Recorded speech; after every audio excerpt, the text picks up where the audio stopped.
Assalamualaikum warahmatullahi wabarakatuh. Saya mau mereaksi dari Nusantara TV ya, YouTube. Subscribernya 530.000. Ini tentang Anies ya. Yang nonton tuh sudah 74.509 viewers 19 jam lalu. Saya nemu ini tadi sebelum sholat asar. Nah, ini pakai program OBS ya. Kita apa? Oh, sudah startnya sudah. Sekarang kita buka ngomong apa selama 10 menit. Kalau mau mematikan demokrasi ada 3 juga caranya. Ini judulnya Anies bongkar bobroknya rejim Jokowi matikan demokrasi. Wah, dia ganti aturan main dan kuasai wasit. Wah, pintar. Hah? Udah dipraktekin. Ini jangan dikasih tahu katanya, udah dipraktekin. Satu, ganti aturan main. Ganti aturan main. Bener nggak tuh? Yang kedua, singkirkan lawan dari pertandingan. Jangan sampai ikut main. Yang ketiga, kuasai wasit. Nih. Assalamualaikum warahmatullahi wabarakatuh. Langsung pertanyaan.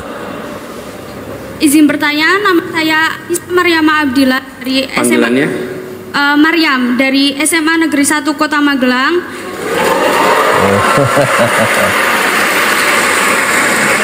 Langsung pertanyaan ini. Seperti yang kita ketahui, kondisi di Indonesia sangat porak-poranda dan umumnya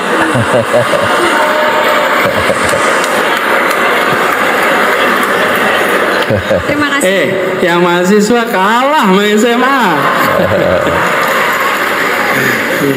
Dan umumnya sumber masalah ini berasal dari bagian pemerintahan.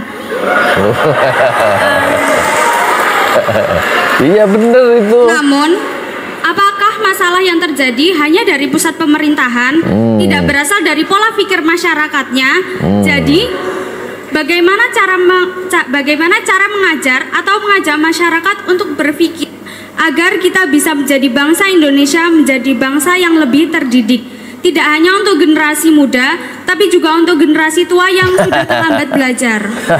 Terima kasih. Pertanyaannya bagus. Maryam SMA Magelang. Ini di masjid Syuhada ini ya. Oke. Sudah.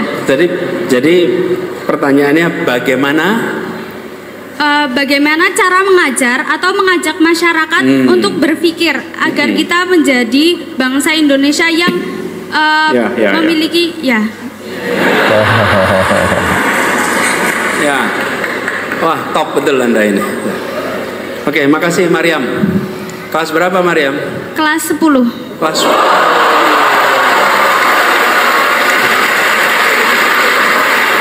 Anda Maryam dari Magelang? Iya. Naik apa ke sini? Saya sama kakak, tapi kakak lagi kerja.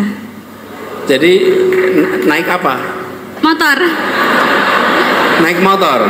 Iya Pak. Di boncengan naik motor? Iya. Dari Magelang? Iya.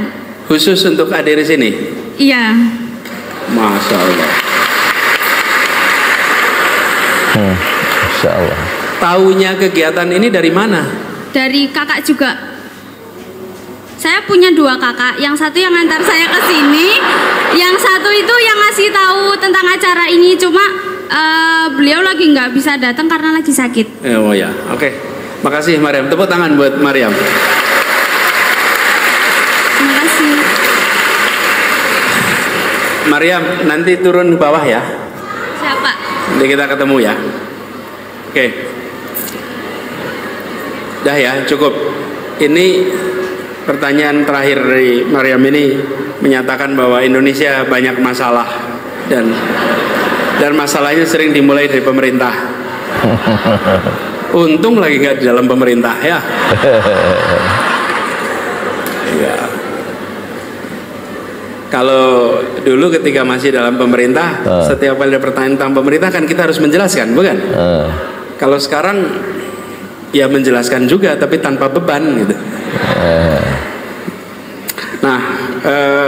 pertanyaannya bagaimana mengajak? Begini teman-teman sekalian, kita jalan saja dengan rencana. Maryam punya rencana, kita semua punya rencana. Rencana kita untuk hidup lebih baik di tingkat individu, kalau diakumulasi dia akan membuat bangsa kita lebih baik. Punya rencana. Jadi walaupun di pemerintahan ada masalah A, B, C, D, F, G, pastikan kegiatan Anda masing-masing berjalan, kegiatan yang baik, kegiatan yang produktif, kegiatan berikan manfaat, karena itu membuat akumulasi kebaikan. Jadi pesan saya itu. Nah, jadi masing-masing kita harus punya rencana yang produktif, yang bermanfaat, tanpa harus tergantung pada pemerintahan yang memang masalahnya nggak habis-habis ya. Jadi dikembalikan ya oleh Anies Baswedan terhadap tanggung jawab individu ya, untuk bagaimana individu itu berkembang dan nanti akan memberikan kontribusi terhadap skala yang lebih luas di lingkungan kalau individu itu punya rencana yang produktif dan dikerjakan, dan rencana yang baik. Akumulasi rencana-rencana atau kegiatan yang produktif dan baik itu nanti akan memperbaiki bangsa secara keseluruhan. Jadi kembali adalah ke perbaikan individu. Kira-kira begitu ya. Nanti kalau ada pemilu lagi, pilih yang benar. Ya, untuk ini bukan pilpres saja, DPRD kan, DPRD kabupaten, kota, DPD, DPR RI, pilkada, gubernur, wali kota, bupati, manfaatkan kesempatan itu. Dan di sini indahnya demokrasi. Demokrasi itu membatasi lingkup wilayah kekuasaan, dibatasi, dan dibatasi durasinya. Waktunya, waktu berkuasa. 1 periode maksimal 2 periode itu dibatasi. Dan ini diikat dengan konstitusi, inilah demokrasi. Sehingga ketika rakyat salah pilih, ya 1 periode. Menanggung sesudah beban. Itu bisa dikoreksi. Itulah indahnya demokrasi.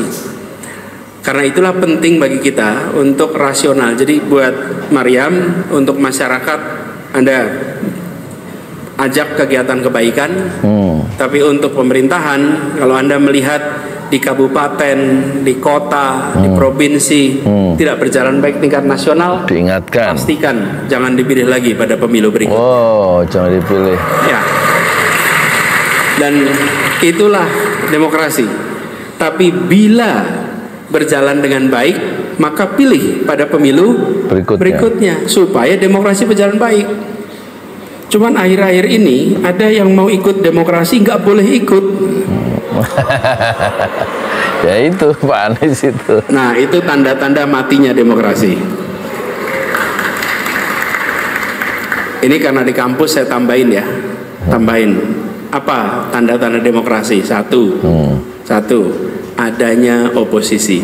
2, adanya pembagian kekuasaan. 3, adanya kebebasan berbicara. Itu ciri demokrasi. Kalau oposisi ditiadakan, maka demokrasi melemah. Kalau legislatif, yudikatif jadi mengalami eksekutifisasi, nah itu demokrasi lemah. Bila kebebasan berbicara ditahan, maka demokrasi akan lemah. Nah, mahasiswa punya tugas menjaga 3 ini supaya tetap hidup. Jadi kebebasan bukan kebebasan bicara, mungkin kebebasan berbeda dengan penguasa, ya. Kebebasan menyatakan pendapat yang berbeda dengan penguasa itu dijamin, maka demokrasi hidup di situ. Kemudian harus ada oposisi, ya. Oposisi berarti yang mengawasi jalan pemerintahan itu. Di luar pemerintahan itu harus dijamin untuk tetap hidup dan tidak dikooptasi oleh kekuasaan, tidak dijinakkan. Dan yang ketiga harus ada pembagian kekuasaan. bukan semua harus ditundukkan oleh eksekutif. Yudikatif punya peran sendiri dan tidak diintervensi oleh eksekutif, kan gitu. Kemudian DPR juga begitu, DPRD ya, legislatif itu juga tidak dikooptasi.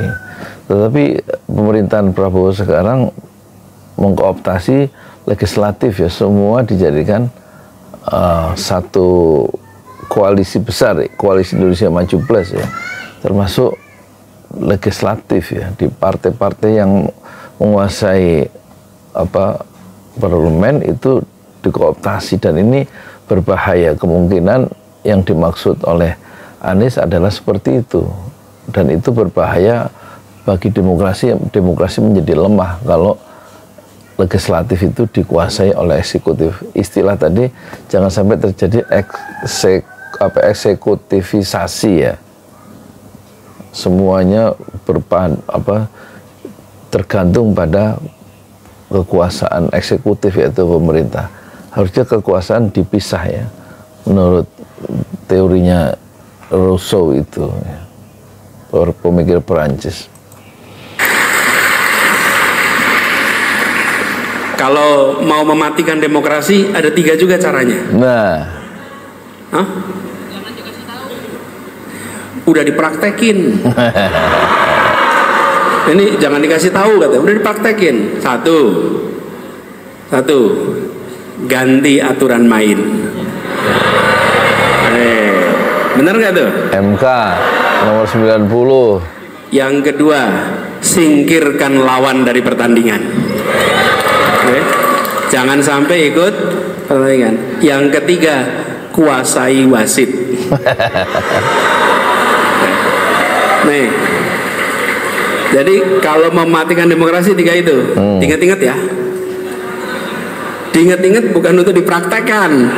Ini diingat-ingat untuk melihat tanda-tanda. 1, aturan main diubah. 2, kedua, pemain disingkirkan. Singkirkan lawan supaya jangan ikut pertandingan. Di Jakarta udah pernah terjadi itu. Terus yang ketiga, wasit dikuasai. Yaudah, kalau udah begitu selesai, pertandingan menjadi teater. Oke. Nah, ini teman-teman 3 ciri demokrasi, teman-teman bantu jaga. Dan 3 ciri-ciri mematikan demokrasi, teman-teman bantu cegah. Mahasiswa menjadi kekuatan untuk menjaga demokrasi dan mencegah matinya demokrasi. Okay. Satu perumpamaan yang mudah diingat ya. Halo? Ada tamu bentar.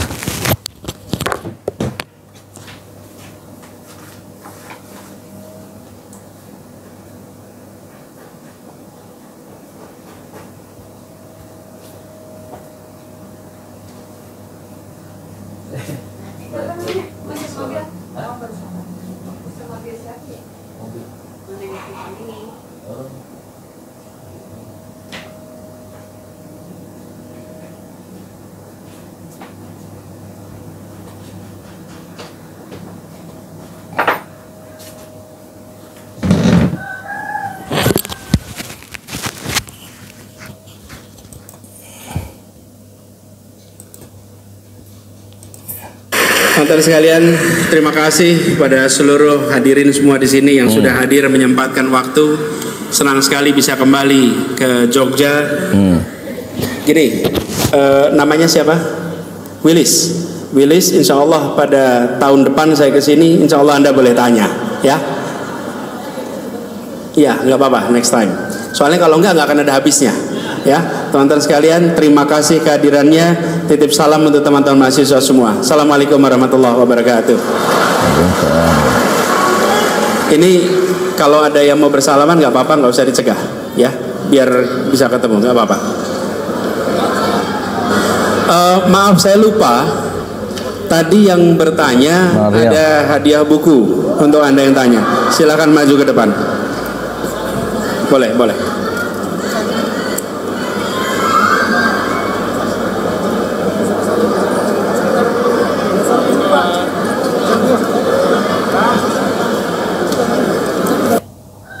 Jadi cara mematikan demokrasi tadi diingatkan oleh Anies, pertama aturannya diubah, ya. Aturannya diubah. Yang kedua, singkirkan lawan supaya nggak bisa main, dan yang ketiga wasit dikuasai. Yang pertama tentu supaya jadi calon wakil presiden aturannya diubah oleh sang paman. Lahirlah putusan Mahkamah Konstitusi nomor 90 16 Oktober hari Senin 2023, ya kan? Sehingga itu salah satu contoh, ya. Kemudian kuasai wasit. Wasitnya sudah dikuasai karena pamannya sendiri. Tapi dalam konteks yang lebih baru adalah gagalnya Anies Baswedan menjadi calon gubernur DKI, ya. Sehingga dia tidak bisa main di lapangan pertandingan, dan kemudian wasitnya dikuasai. Tetapi wasit yang dikuasai ternyata tidak bisa dikuasai, sehingga yang menang lawannya tidak berhasil disingkirkan. Satu disingkirkan, yaitu Anies, tapi yang satu Pramono Anung dan Rano Karno tidak berhasil disingkirkan, ya. Dan wasitnya tidak berhasil dikuasai. Akhirnya yang berniat jahat itu kalah di DKI. Tapi satu pemain berhasil disingkirkan, yaitu Anies Baswedan. Satu kuliah yang menarik, ya. Di masjid boleh bicara tentang persoalan-persoalan politik karena menyangkut keumatan dan keindonesiaan kita bersama. Assalamualaikum warahmatullahi wabarakatuh.